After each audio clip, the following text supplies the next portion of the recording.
कि हम कह सकते हैं आपके लिए पढ़ाने वाले हैं क्लास 10 के बारे में, जीवजनन के बारे में, लेसन के बारे में। जो जीवजनन कह सकते हैं हमारा लेसन है, वो उसमें हम पढ़ेंगे मोस्ट इंपॉर्टेंट टॉपिक के बारे में। दो इंपॉर्टेंट टॉपिक हैं, जो नर जनतंत्र है और स्त्री जनतंत्र है, तो उसके बारे में हम विस्तार से पढ़ने वाले हैं। चलिए अपने टॉपिक को स्टार्ट करते हैं, आपका टाइम ज़्यादा बर्बाद नहीं करते हैं।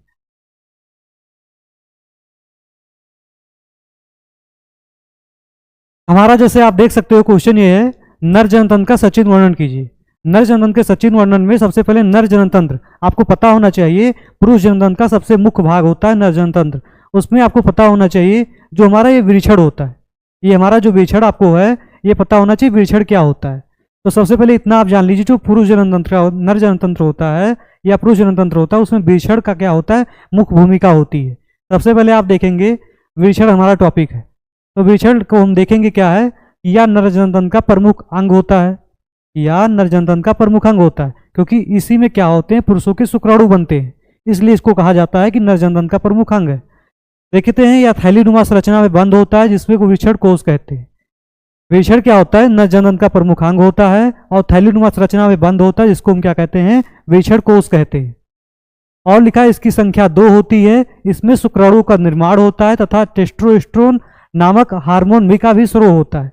आपको इतना पता होना चाहिए कि जो हमारा वृषण होता है नर जनतंत्र का प्रमुख अंग होता है, इसकी थैलीनुमा संरचना होती है, जिसको वृषण कोष कहते हैं। इसकी संख्या 2 होती है, जिसमें शुक्राणु बनते हैं। मेन पॉइंट तो आपका यही है कि इसमें शुक्राणु बनते हैं, इसी को इसलिए इसको कहा गया है कि नर जनतंत्र का प्रमुख अंग क्या होता है। फिर देखेंगे इसमें टेस्टोस्टेरोन नामक हार्मोन पाए जाते हैं, जो आपके बहुविकल्पी में पूछा जा सकता है कि वृषण में कौन सा हार्मोन पाया जाता है, तो टेस्टोस्टेरोन नामक हार्मोन पाया जाता है, आपको इतना पता होना चाहिए। फिर देखेंगे हमारा दूसरा टॉपिक क्या है, अधिवृषण। जो आपको इतनी चीजें दिख रही होंगी, इतनी चीजें दिख रही होंगी, इसको हम क्या कहते हैं, अधिवृषण कहते हैं। अधिवृषण में हम पढ़ेंगे, ध्यान से देखेंगे कि यह वृषण के ऊपर एक कुंडलित अवस्था में होता है, या लगभग 6 सेंटीमीटर लंब सर्करी अत्याधिक कुंडली नालिका, इसमें शुक्राणु का परिपक्व होता है तथा इसका आकार घोड़े के नाल के आकार का होता है। आप ध्यान से देख सकते हैं कि जो हमारा ये वृषण होता है इसके ऊपरी सतह पर तो स्थित है, तो जो हमारा अधिवृषण होता है वो अधिवृषण के ऊपरी सतह पर स्थित होता है और लगभग कम से कम 6 सेंटीमीटर लंबी होती है और अत्याधिक कुंडलित होती है। आप देख सकते हो ये अत्याधिक कुंडलित है, और इसमें शुक्राणु का परिपक्व होता है, मतलब शुक्राणु का क्या होता है, पोषण होता है, और इसका आकार घोड़े के नाल के आकार का होता है। जैसा अभी हमने 2 टॉपिक पढ़ा चुके हैं, उसको एक बार आपको रिवाइज करके हम आगे टॉपिक पढ़ाने वाले हैं। सबसे पहले आप देखेंगे वृषण। हमने वृषण के बारे में आपको बता चुके हैं कि नर जनतंत्र का यह प्रमुख अंग होता है, जिसमें क्या होते हैं, थैलीनुमा संरचना होती है, जिसको हम क्या कहते हैं, वृषण कोष कहते हैं। इसी में शुक्राणु का निर्माण होता है और इसमें टेस्टोस्टेरोन नामक हार्मोन पाए जाते हैं। फिर देखेंगे आप अधिवृषण। अधिवृषण क्या होता है, वृषण के ऊपरी सतह पर स्थित होता है, मैक्सिमम 6 सेंटीमीटर लंबी होती है, जो अत्याधिक कुंडलित होती है, और इसी यही क्या करता है, शुक्राणु का परिपक्व करता है, मतलब शुक्राणु का क्या करता है, पोषण प्रदान करता है। आप कह सकते हैं ये दोनों टॉपिक आपको समझ में आ गए होंगे, इसको स्क्रीनशॉट लेना हो तो ले सकते हो, फिर हम आगे पढ़ाते हैं। आशा है कह सकते हैं आपको समझ में आ गया होगा। आगे का टॉपिक हम देखते हैं। हमारी आ रही शुक्रवाहिनी।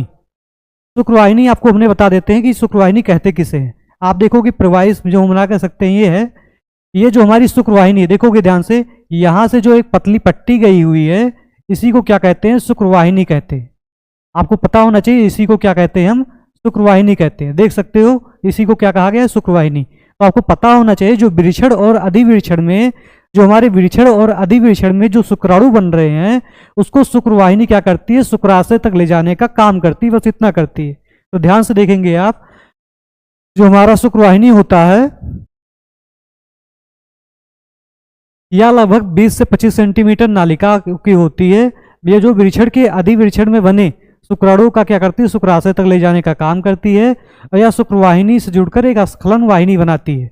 आप देखेंगे ध्यान से कि जो हमारी शुक्रवाहिनी होती है वो क्या करती है, वृषण और अधिवृषण में जो शुक्राणु बन रहे होते हैं उसको ले जाके कहाँ क्या करती है, शुक्राशय तक छोड़ देती है। मैक्सिमम कह सकते हैं शुक्रवाहिनी जो होती है 20 से 25 सेंटीमीटर लंबी होती है, और जो कह सकते हैं शुक्राणु हमारे वृषण अधिवृषण में जो बन रहे होते हैं उसको शुक्राशय तक ले जाने का क्या होता है, इसका काम होता है। मेन पॉइंट यही है। आगे देखेंगे आप, हमारा आ रहा है शुक्राशय। तो आपको बताते हैं शुक्राशय किसे कहते हैं। ये चित्र में आप ध्यान से देखिए कि जो चित्र में ये पॉइंट आपको दिख रहा है, ये दिख रहा है, इसी को क्या कहते हैं, शुक्राशय कहते हैं। आप देख सकते हो शुक्राशय। तो शुक्राशय का क्या काम होता है आपको पता होना चाहिए। जो हमारे विरक्षण और अधिविरक्षण से शुक्राणु आ रहे होते हैं उसको क्या करना, संचित करना और काफी समय तक पोषण प्रदान करना ही शुक्राशय का काम होता है। आप देखेंगे ध्यान से, इसमें शुक्राशय लिखा हुआ है। यह एक मसाल थैलीनुमा संरचना होती है कह सकते हैं, और इसमें शुक्राणुओं को लंबे समय तक सुरक्षित रखते हैं और यह शुक्राणुओं को पोषण प्रदान करता है। आपको इतना पता होना चाहिए कि मसाल थैलीनुमा संरचना होती है जो क्या करती है, शुक्राणुओं को क्या करती है, संचित करती है, अपने स्थान पर काफी समय तक सुरक्षित रखती है और शुक्राणुओं को पोषण प्रदान करती है। जैसे हमने आपको बताए, देख सकते हो ये क्या है, एक थैलीनुमा संरचना होती है। ये भी देख सकते हो थैलीनुमा संरचना होती है जो हमारे इस विरक्षण अधिविरक्षण के द्वारा शुक्रवाहिनी के द्वारा शुक्राशय में हमारे आ रहे हैं शुक्राणु उसको लंबे समय तक सुरक्षित रखती है और उनका क्या करती है, पोषण प्रदान करती है। आगे का टॉपिक हमारा आप देखोगे सीसन। अब सीसन किसे कहते हैं तो पहले आप चित्र में आप देख लीजिए सीसन क्या होता है। सीसन में आप देखेंगे कि जो ये पॉइंट आपका ऊपरी सतह होती है इसी को क्या कहते हैं, सीसन कहते हैं। तो आपको पता होना चाहिए सीसन क्या होता है कि हमारा जो सीसन है ये एक ऐसी मसाल संरचना होती है जो त्वचा से ढकी रहती है और या कह सकते हैं मैथुन अंग भी कहते हैं। संभोग के दौरान या निषेचन के दौरान शुक्राणुओं को योनि तक पहुंचाने का इसका काम होता है। जैसे आप देख सकते हो इधर कि जो आपका ये सीसन दिख रहा है ये क्या होता है, मसाल थैलीनुमा कह सकते हैं, मसाल मांसपेशियों से ढकी रहती है जिसी को मैथुन अंग भी कहते हैं। और यह क्या करती है कि निषेचन के दौरान या संभोग के दौरान शुक्राणुओं को योनि तक पहुंचाने का काम करती है। आगे हमारा देखेंगे मूत्र मार्ग क्या होता है। तो मूत्र मार्ग आप देख सकते हो पतली जो नालिका आ रही है उसी को क्या कहते हैं, मूत्र मार्ग कहते हैं। आप देखेंगे कह सकते हैं आगे इसमें क्या लिखा हुआ है कि जो हमारी मूत्र मार्ग होता है उसी को क्या कहते हैं, मूत्रवाहिनी कहते हैं। मूत्राशय से एक मूत्रवाहिनी निकलती है जिसे हम मूत्रवाहिनी कहते हैं, या शुक्राणु तथा कह सकते हैं टॉयलेट को शरीर से बाहर निकालने का क्या करती है, काम करती है। इतना जान लीजिए आप। आपको हम शॉर्टकट में बता सकते हैं कि जो हमारा मूत्रमार्ग होता है उसी को मूत्रवाहिनी भी कहते हैं। जो क्या होता है, मूत्रवाहिनी हमारे क्या करता है कि हमारे एक वाहिनी होती है उसी को मूत्रवाहिनी कहते हैं जो शरीर से टॉयलेट को शुक्राणु को शरीर से बाहर निकालने का काम करती है। तो चलते हैं झटपट में, एक बार हम रिवीजन कर लेते हैं। सबसे पहले देखेंगे हमारा विरक्षण। विरक्षण क्या होता है, जो हमारे नर जनन का प्रमुख अंग होता है, जो थैलीनुमा संरचना होती है जिसमें क्या होते हैं, विरक्षण कोष कहते हैं। इसकी संख्या 2 होती है, इसी में शुक्राणु बनते हैं तथा टेस्टोस्टेरोन नामक इसको हार्मोन इसमें पाए जाते हैं। आपको इतना पता होना चाहिए। फिर हमारा देखेंगे अधिविरक्षण क्या होता है। तो अधिविरक्षण आप देख सकते हो विरक्षण की ऊपरी सतह पर स्थित होता है, मैक्सिमम 6 सेंटीमीटर लंबी होती है, अत्याधिक कुंडलित होती है। इसी में क्या होता है, शुक्राणु का परिपक्व होता है जिसको हम कह सकते हैं शुक्राणु का पोषण भी होता है। इतना आप जान रखिए। फिर देखेंगे हमारा क्या आ रहा है, मूत्र शुक्रवाहिनी। अब शुक्रवाहिनी क्या होती है, जो हमारे विरक्षण और अधिविरक्षण में शुक्राणु बन रहे होते हैं उसको शुक्राशय तक पहुंचाने का काम करती है। तो आप लिख सकते हो शुक्रवाहिनी की 20 से 25 सेंटीमीटर की लंबी होती है, जो हमारे विरक्षण और अधिविरक्षण में क्या हो रहे हैं, शुक्राणु बन रहे हैं, उसको शुक्राशय तक पहुंचाने का काम करती है। इतना आप इसमें लिख सकते हो। फिर देखोगे हमारे शुक्राशय क्या होते हैं। तो शुक्राशय आपको पता होना चाहिए कि एक मसाल कह सकते हैं थैलीनुमा संरचना होती है जो हमारे विरक्षण और अधिविरक्षण से शुक्राणु आ रहे होते हैं उसको लंबे समय तक सुरक्षा प्रदान करती है। और कह सकते हैं इसी में शुक्राणु का क्या करती है, लंबे समय तक पोषण भी प्रदान करती है, क्योंकि अपने पास रखेगी तो उसको पोषण भी तो चाहिए, इसलिए क्या करती है, अपने पास रखे लंबे समय तक पोषण प्रदान करती है। फिर देखेंगे हमारा सीसन। सीसन आपको पता होना चाहिए कि मसाल का कह सकते हैं या कह सकते हैं मांसपेशियों से बना हुआ अंग है जो क्या करता है, निषेचन के दौरान या संभोग के दौरान शुक्राणु को योनि तक पहुंचाने का काम करता है। फिर देखेंगे हमारा मूत्र मार्ग। आपको देखोगे तो मूत्र मार्ग आपको पता होना चाहिए, मूत्र मार्ग में एक वाहिनी होती है, इसको मूत्रवाहिनी कहते हैं, जो शरीर से टॉयलेट को, जिसको कह सकते हैं मूत्र और शुक्राणु को शरीर से बाहर निकालने का काम करती है। आशा कह सकते हैं ये दो टॉपिक आपको समझ में आ गए होंगे। फिर देखेंगे इसको आपको स्क्रीनशॉट लेना हो तो ये भी टॉपिक आप स्क्रीनशॉट ले सकते हो।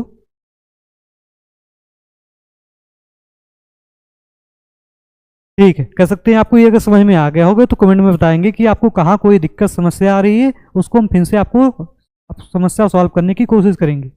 चलिए हम कह सकते हैं अपना अगला टॉपिक देखते हैं। देखेंगे हमारा अगला मोस्ट इंपॉर्टेंट क्वेश्चन हुआ है, कह सकते देख सकते हैं कि हमारा ये कह सकते हैं अगला मोस्ट इंपॉर्टेंट क्वेश्चन है, जिसको हम कह सकते हैं स्त्री जनन तंत्र, मादा जनन तंत्र कि मनुष्यों में मादा जनन तंत्र का सचित्र वर्णन कीजिए। ये आपको कह सकते हैं एग्जाम में अक्सर पूछे जाते हैं कि मादा जनन तंत्र का सचित्र वर्णन कीजिए। तो इसके एक एक चीज के बारे में हम आज विस्तार से पढ़ेंगे। सबसे पहले देखेंगे मादा जनन तंत्र को निम्नलिखित भागों में शामिल होते। तो आपको पता होना चाहिए मादा जनन तंत्र में सबसे मुख्य भाग क्या होता है, अंडाशय। अभी हम जस्ट पढ़ के आए हैं कि नर जनन के बारे में। नर जनन के बारे में जैसे हमारा वृषण होता है कि नर जनन का प्रमुख अंग होता है, जिसमें क्या होता है शुक्राणु का क्या करता है, निर्माण करता है। वैसे हमारा जो अंडाशय भी होता है वो स्त्री जनन तंत्र का प्रमुख अंग होता है। देखिए इसमें क्या लिखा है, मादा जनन तंत्र में एक जोड़ी अंडाशय उदर गुहा के निचले भाग में दोनों तरफ स्थित होते हैं, या मादा जनन का प्रमुख अंग होता है। इसी में क्या होते हैं, अंडाणुओं का निर्माण होता है तथा अंतःस्रावी हार्मोन एस्ट्रोजन तथा प्रोजेस्टेरोन नामक हार्मोन का क्या होता है, शुरू होता है। तो आप देखेंगे जो ये आपको दिख रहे हैं वो क्या होता है, हमारा अंडाशय होता है। ये जो तो कह सकते हैं आपको दिख रहे होंगे, इसी को क्या कहते हैं, अंडाशय कहते हैं। तो आपको पता होना चाहिए जैसे हमारा वृषण क्या होता है, नर जनन का प्रमुख अंग होता है, वैसे अंडाशय भी क्या होता है, हमारे स्त्री जनन का प्रमुख अंग होता है। तो हम लिख सकते हैं इसमें कि अंडाशय क्या होता है, उदर गुहा के निचले सिरे पर स्थित होता है, जो स्त्री जनन का प्रमुख अंग होता है। और इसी में क्या होते हैं, अंडाणुओं का निर्माण होता है तथा इसमें अंतःस्रावी हार्मोन एस्ट्रोजन तथा प्रोजेस्टेरोन नामक हार्मोन पाए जाते हैं। आपके बहुविकल्पी में क्वेश्चन पूछा जा सकता है कि अंडाशय में कौन सा हार्मोन पाया जाता है, तो एस्ट्रोजन तथा प्रोजेस्टेरोन नामक हार्मोन पाया जाता है। तो अंडाशय आपको समझ में आया होगा कि अंडाशय क्या होता है, स्त्री जनन तंत्र का प्रमुख अंग होता है, जिसमें क्या होते हैं, अंडाणु का निर्माण होता है तथा इसके अंतःस्रावी हार्मोन एस्ट्रोजन तथा प्रोजेस्टेरोन नामक पाए जाते हैं। आप देखेंगे अंडवाहिनी क्या है। अंडवाहिनी आप देखोगे यहां से लेके जो ये संरचना गई है उसी को क्या कहते हैं, अंडवाहिनी कहते हैं। ये वाली जो संरचना है उसी को क्या कहते हैं, अंडवाहिनी कहते हैं। तो आप ध्यान से देखोगे अंडवाहिनी क्या है, लिखा हुआ है अंडाशय के पीछे एक कीप जैसी संरचना होती है। आप देख सकते हो ये अंडाशय है, इसके पीछे एक कीप जैसी संरचना है कि नहीं, तो उसी को क्या होते हैं, अंडाशय के पीछे एक कीप जैसी संरचना होती है, जिससे हम क्या कहते हैं, अंडवाहिनी कहते हैं। तो आप बोल सकते हो कि अंडाशय के पीछे एक कीप जैसी संरचना होती है, उसी को अंडवाहिनी कहते हैं। अंडाशय में जो निर्मित अंडाणु होते हैं अंडवाहिनी के द्वारा ही गर्भाशय तक पहुंचते हैं। आपको पता होना चाहिए कि जो ये अंडाशय है इसमें जो अंडाणु बन रहे हैं इस अंडवाहिनी के द्वारा ही ये हमारे गर्भाशय में पहुंचते हैं। इसको क्या कहते हैं, गर्भाशय कहते हैं। और अंडवाहिनी में ही फिलोमियन नालिका होती है, जिसमें निषेचन क्रिया पूरी होती है। तो आपको पता होना चाहिए अंडाशय जो ये आपका है, इसी अंडवाहिनी में एक फिलोमियन नालिका होती है। इसी को, इतनी स्थान को हम क्या कहते हैं, फिलोमियन नालिका कहते हैं। आपको बहुविकल्पी में क्वेश्चन कभी कभी पूछे जाते हैं कि जो निषेचन क्रिया होती है वो कहाँ पूरी होती है, तो अंडाणु शुक्राणु जो मिलते हैं वो अंडवाहिनी में ही पूरी होती है, क्योंकि उसमें फिलोमियन नालिका पाई जाती है। तो आपको पूछा जा सकता है कि निषेचन क्रिया कहाँ पूरी होती है, तो आप कह सकते हैं फिलोमियन नालिका में पूरी होती है, क्योंकि इसी में अंडाणु शुक्राणु आके मिलते हैं।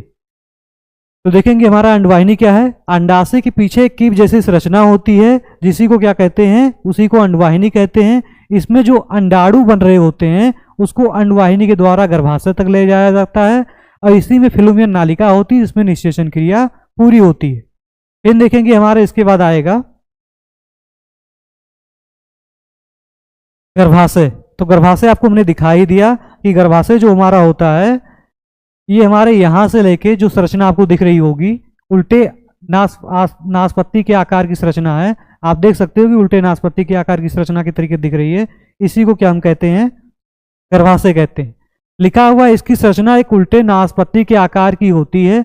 इसमें शुक्राणुओं को अंडवाहिनी तक ले जाने का कार्य करती है, और गर्भाशय में भ्रूण का भरण पोषण होता है, और गर्भाशय के पीछे एक सरकरी नालिका में खुलती है, इसके क्या कहते हैं, गर्भाशय ग्रीवा कहते हैं। तो आप ध्यान से देखोगे इसमें कि जो गर्भाशय होता है, ठीक है, वो उल्टे नाशपत्ती के आकार की संरचना है, जो हमारी योनि के द्वारा शुक्राणु अंदर प्रवेश करते हैं। कह सकते हैं ये योनि है, इसके द्वारा जो शुक्राणु अंदर प्रवेश करेंगे, क्योंकि फिलोमियन नालिका में निषेचन क्रिया पूरी होती है, अंडाणु शुक्राणु आपके फिलोमियन नालिका में ही मिलते हैं। तो जो कह सकते हैं आपकी योनि के द्वारा गर्भाशय में शुक्राणु प्रवेश करते हैं, उसको क्या करती है, गर्भाशय शुक्राणु को फिलोमियन नालिका में पहुंचाने का काम करती है। इससे क्या होता है, निषेचन क्रिया पूरी होती है। और निषेचन क्रिया पूरी होने के बाद एक भ्रूण का निर्माण होता है, जो क्या करती है, गर्भाशय भ्रूण का भरण पोषण करती है। आपको पता होना चाहिए गर्भाशय में क्या होता है, भ्रूण का भरण पोषण होता है। और गर्भाशय के नीचे देखोगे एक सर्करी नालिका खुलती है, जिसको गर्भाशय क्या कहते हैं, गर्भाशय ग्रीवा कहते हैं। आप देख सकते हो। अब गर्भाशय ग्रीवा के बाद हमारा योनि टॉपिक आने वाला है। आप देख सकते हो नीचे वाली सतह क्या होती है, हमारी योनि होती है। देखेंगे मादा जनन का बाहरी जनन अंग होता है। इसमें लिखा हुआ है कि मादा जनन का बाहरी जनन अंग होता है, क्योंकि बाहरी अंग होता है और ये क्या होता है, मांसपेशियों से बना होता है। या संभोग के दौरान या निषेचन के दौरान क्या करता है, शुक्राणु को ग्रहण करता है तथा गर्भाशय तक पहुंचाने का कार्य करता है। क्या होता है, जो हमारा योनि होता है वो मादा जनन का बाहरी जनन अंग होता है और मांसपेशियों से बना होता है, जो निषेचन के दौरान क्या करता है, शुक्राणु को ग्रहण करके योनि तक पहुंचाने का क्या करता है, गर्भाशय तक पहुंचाने का काम करता है। तो एक बार कह सकते हैं इस टॉपिक को फिर से रिपीट कर देते हैं। आप ध्यान से देखोगे हमारे चित्र को। सबसे पहले मादा जनन तंत्र में जो हमारा मुख्य टॉपिक होता है वो आपके अंडाशय होता है।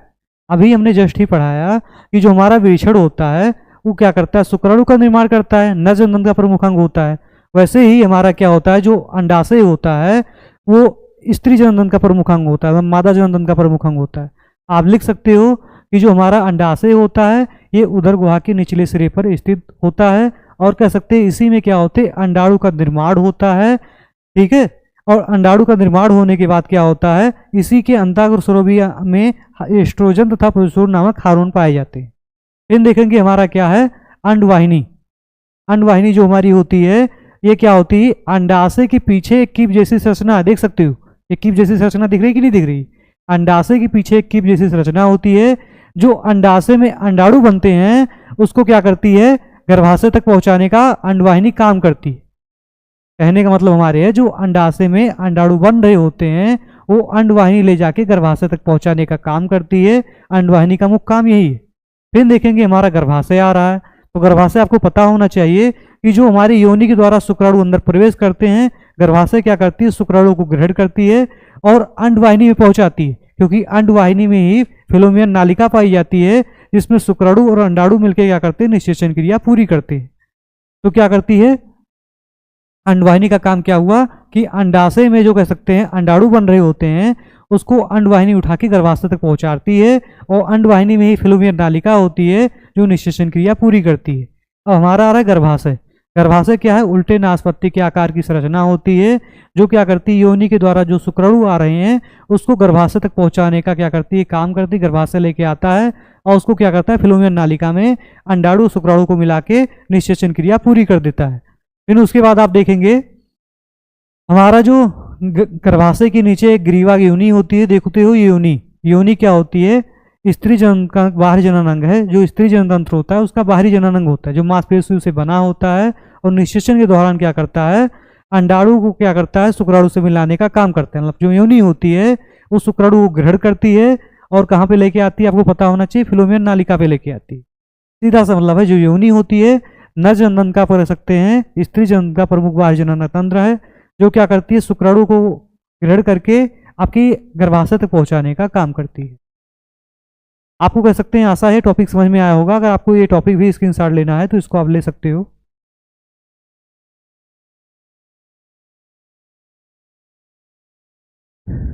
हमारा वीडियो आपको कैसा लगा आप कमेंट में जरूर बताएं। अगर कोई दिक्कत कोई समस्या आई हो तो आप कमेंट करके बताएं, हम आगे कह सकते हैं उसको आपकी समस्या को सॉल्व करने की कोशिश करेंगे। धन्यवाद।